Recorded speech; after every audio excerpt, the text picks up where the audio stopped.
If I could pick the most stressful day of my life, it would be that one. It was horrible. It was like the worst day I can possibly imagine in the history of days.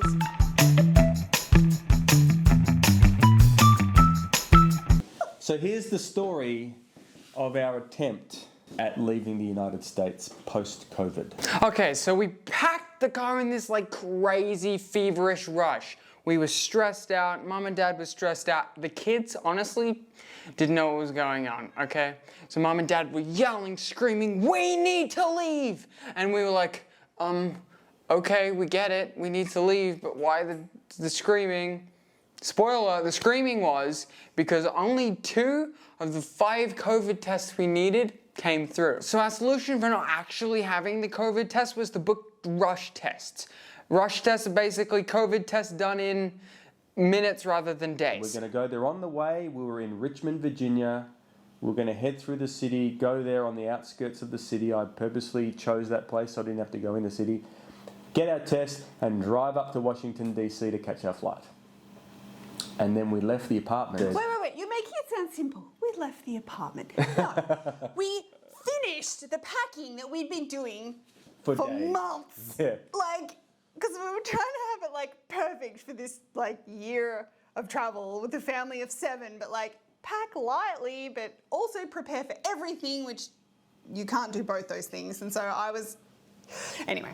Lots of overthinking and overpacking, and then at the end, of course, we had too much crap and we couldn't fit it in, and we had to make this box to send back, and we were packing till like 2 in the morning. And then the last straw was when we left the apartment that day, and I got 3 text messages that said, "Your appointments have been cancelled." It seems like America really, really wants us to stay. That's for certain. So we're like cramming all that stuff in the car. We didn't really fit, remember that? No, it's so ridiculous. Like I got a huge car, like a Chevy Tahoe. It didn't even fit our stuff. It's easier to fit in the Dodge. We were like in this car with these like suitcases under us. Oh, man. Mom, I can't find you. Where are you? Hi. And then Ross gets this text and we're like, oh, it's like the day of our flight. What are we gonna do? And I was like, just like drive to a pharmacy and beg.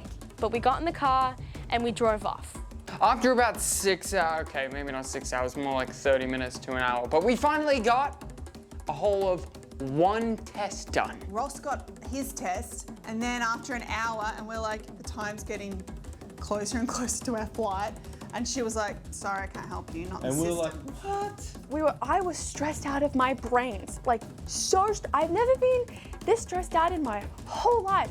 When I get stressed, I get very, very stressed. So I had to find somewhere that would take our kids within the next hour, get there, and make sure they had appointments in the next hour. Hallelujah, I found a place. But it was way on the other side of Richmond, Virginia, way out of our way, and I was actually skeptical whether we'd even make the flight as a result. Mom was like, go, go, go, we need to catch this flight. So we run outside in the car, and I was like, I don't think we'd eaten. We were gonna like have a picnic. I think I boiled some eggs. In the car, like peeling eggs. Yeah. Who wants an egg? who wants an egg? Throw it back. I was like, I knew that I had to speed for the next 4 hours to make this happen. So I was ready, felt like I was a race car driver, and bang, I was in, and I was flying across. We got the tests. Got the test, literally, it took 1 minute. Yep. And we're on our way again, flying north towards Washington, D.C. So we went on the car drive, and the car drive took us about like 5 hours to get to the airport. It took us like forever. It felt like 10 hours. That's how it felt. It was insane. It took forever. Actually, it was 2 hours, I think, or 1 hour.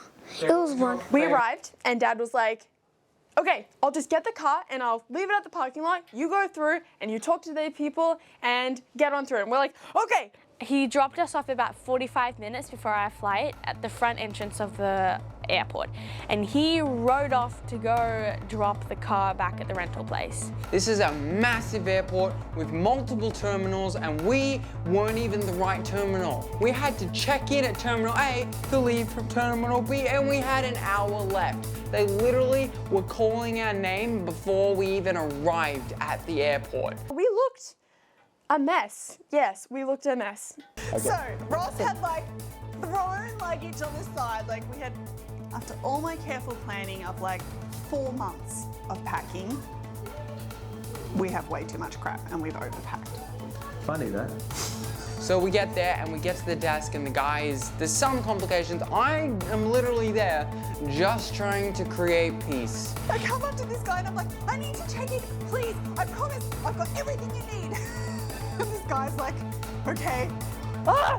And I was so stressed. And these people were looking at us like kind of weird, like, who are these people? They look like they're about to go crazy, you know?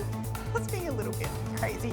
Anyway, he was like, okay, but I'm trusting you to do it. And I was like, you can trust me, I promise. Was he fumbling under the desk for the crazy lady button that they press anytime there's a crazy woman? I just had all these kids and this luggage and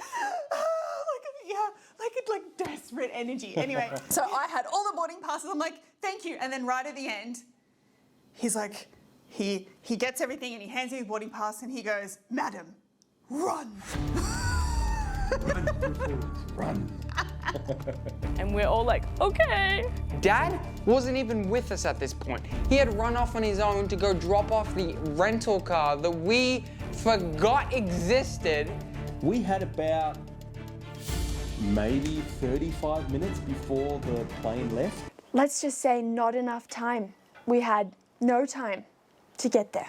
Okay, Dad finally arrives from putting down the rental car, and Mum had finally figured out the bullcrap that was going on with the guy at the front desk, and we were ready to leave.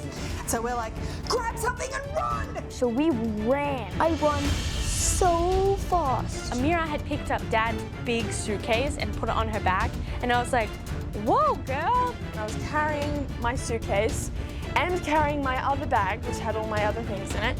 So I was just stacked up with bags. We were exactly like Home Alone. Yeah, it was.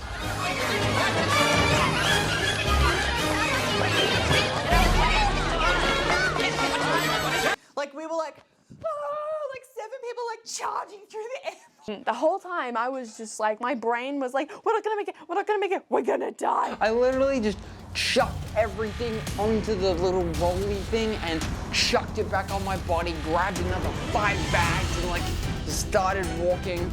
And at this point, we didn't know if we were going to catch the plane. Okay, so what happened is we start running as a big group. And I soon realized that ain't gonna work. And we're like, Levi, oh my God. I literally just started sprinting ahead of everyone, okay? Mum's like, run, go stop them. He sprinted down. You could almost see the gate. He sprinted all the way down, hundreds of meters. You could see it all the way at the end. When I actually got to the gate that we were leaving from, I like collapsed, like, stop with the Gilberts. And we literally like crashed up to this gate. And the gate people go, you made it. And we're like, oh. Levi was like, oh my gosh, no way. And I was like, ah! Oh my gosh, I can't believe we did this. And we got on, and it's like, my life was saved. I'm saved. We're on this plane and it's the best thing ever. We were all laughing when we got onto the plane. So that plane flight was, we barely catched it. I would have liked to have seen our family arrive on the plane. Like if we had footage of that, that would be really good because there was a lot of energy. All of us arriving like, oh, I can't believe we made it.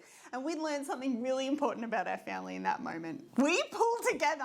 My little 5-year-old and my 12-year-old was carrying like 5 bags and we were like running through this airport. Like our family is awesome.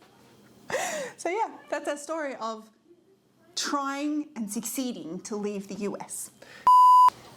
So this is what it was like. Okay. How good look like?